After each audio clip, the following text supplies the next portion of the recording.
Good morning, everybody, and thank you for being here. I know it was kind of a quick turnaround. It was kind of a fluid morning for us. And like Caitlin said, we are still investigating this. It is a fluid investigation. I'm going to do everything I do to give you the information about an arrest that we made around 7 o'clock this morning, and we will keep you informed of other developments that may come up as this investigation continues. At 7 a.m. this morning, deputies with the Sarasota County Sheriff's Office arrested Frankie Eugene Bybee, an 18-year Sheriff's Office employee, after allegations of harassment by a 79-year-old Sarasota woman led to a criminal investigation and felony charges. Bybee's actions were first called into question on December the 20th, 2016, when the victim reported to us that Bybee was harassing her. An internal affairs investigation was launched and quickly revealed that Bybee had befriended the victim after responding to her home for a call for service on October the 21st, 2016. Bybee began making regular visits to the victim's home while on and off duty, and also introduced the victim to several members of his family. Detectives learned that Bybee took possession of the victim's dog while she was hospitalized and received a check for $1,000 in the event that the dog had any medical needs while the victim was away. Bybee deposited the money in his personal bank account and later told our detectives that he had rehomed the dog on Craigslist. The victim told us that Bybee only had permission to watch the dog while she was away and was not entitled to keep it or sell it. The photo to my left over here you can see is a text message from Bybee that he sent to the victim while she was hospitalized. It was at this time that we recognized Bybee initiated a relationship with the victim for both his personal and financial gain. On January 9th, 2017, an envelope addressed to Bybee was delivered to our main office here in Sarasota. Within the envelope were 4 checks belonging to the victim, made out to Bybee and his 3 children, totaling $65,000. When shown the check, the victim stated she didn't write or sign the checks. A forensic analysis found Bybee's fingerprint on one of the checks. He was immediately removed and placed on administrative leave. 3 days later, on January 12th, patrol deputies were called out to the victim's home. The victim reported that Bybee entered her unlocked home while wearing dark clothing and blue latex gloves. Bybee mounted the victim and, while holding her down, forced prescription medication into her mouth. The victim lost consciousness, and when she awoke, she summoned help. It was determined that her home was filled with carbon monoxide after the internal door to her garage was left open and her car was left running. Our investigation revealed that Bybee attempted to kill the victim and make it appear to be a suicide. Fortunately, she was unsuccessful and she survived the attack. With signed arrest warrants this morning, detectives today arrested Bybee and booked him into the Sarasota County Jail, where he faces the following charges: exploitation of the elderly by using his position as a law enforcement officer and person of trust to gain access to the victim's home, dog, assets, and potentially more. Bybee asked the victim for her financial account information, withheld her dog, visited her in the hospital in order to further establish and take advantage of their relationship. Petty theft for stealing the victim's checks and mailing them to the sheriff's office, where latent print examiners found Bybee's fingerprints. Forgery for unlawfully signing the victim's name on 4 checks made out to Bybee and his 3 children in a total of $65,000. Grand theft for Bybee's attempt to deprive the victim of $65,000. Grand theft for depriving the victim of her dog, which we learned would be estimated to be worth about $900. Burglary of an occupied dwelling for the offense on January the 12th, when Bybee unlawfully entered the victim's home with the intent to kill her. Battery on a victim of 65 years or older for the offenses of January 12th, when Bybee attempted to force the victim to take pills, knock her unconscious, causing lacerations, abrasions, and the bruising of her body.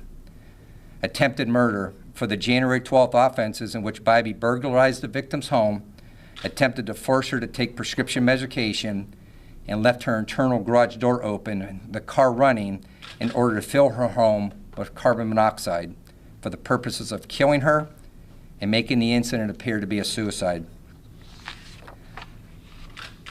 I want to say, too, is that we have initiated, we wanted to make sure we handled Mr. Bybee with our criminal actions, and Florida statutes has certain career service rights of employees that are in public sector, and we have initiated the paperwork for his termination, which will be followed up, but we wanted to get him arrested so he couldn't victimize people anymore. I think it's important to relay to the public that Bybee's actions not only do not reflect the nearly 1,000 members of this agency who represent it every day, who are around kids, who are out there in the public, who this community has trust in. The integrity and the honor of this agency is not reflective of Frank Bybee's actions. It's beyond unacceptable an individual who works in a position of trust and guardianship to their community is capable of heinous crimes like Frankie Bybee committed. His actions are a disgrace not only to this agency, but to the law enforcement profession. As the head of this agency, I can tell you that his colleagues that he has worked with are extremely disappointed, as I'm sure the community is. Our team of detectives, since this came about, has worked tirelessly to pursue every lead and will continue to do so and continue to gather more information because this is still an open, fluid investigation. We have a lot more work to do on this. I think it's important that since he's worked here for 18 years, we would urge anybody in the public that has had contact with him, has maybe not contacted us, but something didn't seem right in his actions towards them, or maybe he has done something that they wish they would have reported and they would like to do so now, to contact our criminal investigation section at 941-861-4932. And like I said, we still have a lot more work to do with this. We have subpoenas out, and we'll provide that information when we can in the future. But right now, he is in the Sarasota County Jail, and we wanted to get him out of the public so he couldn't exploit anybody else. So with that, I'll do the best I can do to take a couple questions. I hope I've given you everything you need. Go ahead, John. Sheriff, can you tell us about the relationship you had with this woman? Was it romantic in any nature? That's still something that we're investigating. I can't say yes or no for certain, but at this point, nothing would put it past me with Frankie. But certainly, nothing at this point would lead us to believe that. It's certainly just the point that he was taking advantage of her because of her age and winning her confidence, so to exploit her for her money. Could you talk to us a little bit more about his career? Quite a long one, almost 20 years. Patrol deputy, detective for a certain amount of time.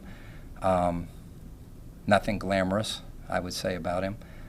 Very benign, but certainly 18 years, a long time to wear a uniform and to have the opportunity to win public trust and to use that uniform to be sent to her home to provide her help and then exploit it is unacceptable.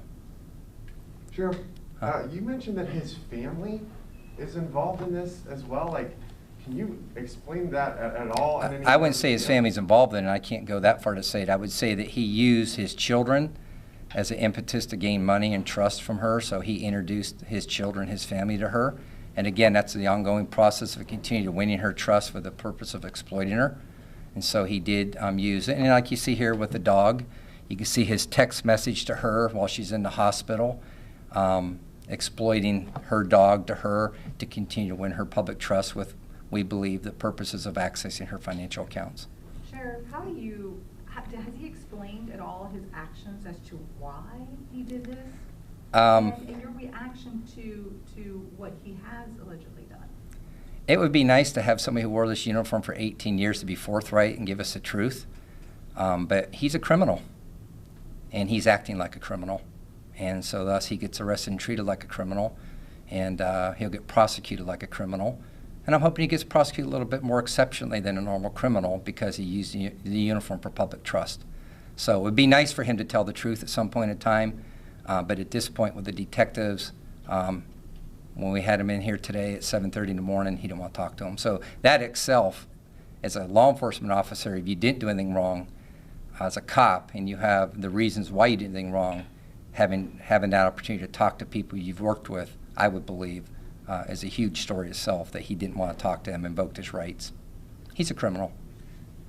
Can you give us any indication as to Go ahead, whether or Kim. not- Sorry. Sheriff Knight, I know this does come as a surprise. Is there anything else in his background, any more IA investigations that had ever been against him before? Yes, he's been investigated 5 times. He was sustained investigations twice on him for violations of policies, more than anything, which is what we hold accountability internally on our employees by disciplinary actions. I suspended him myself 2 years ago for being less than truthful with his supervisors, and I suspended him for 40 hours among some other disciplinary actions that were put on him. He was suspended in 2008 for 40 hours for not following the proper procedures and rules. Had And, he received demotions? had he received demotions? No, he's never promoted. Okay.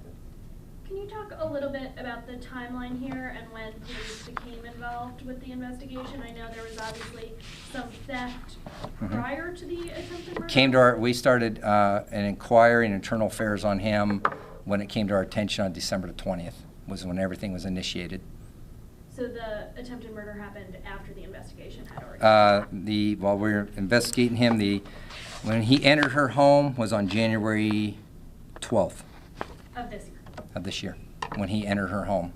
So the investigation had already started into The internal affairs investigation had started, and we were mirroring that with the criminal investigation too, and he was removed from duty on January 9th.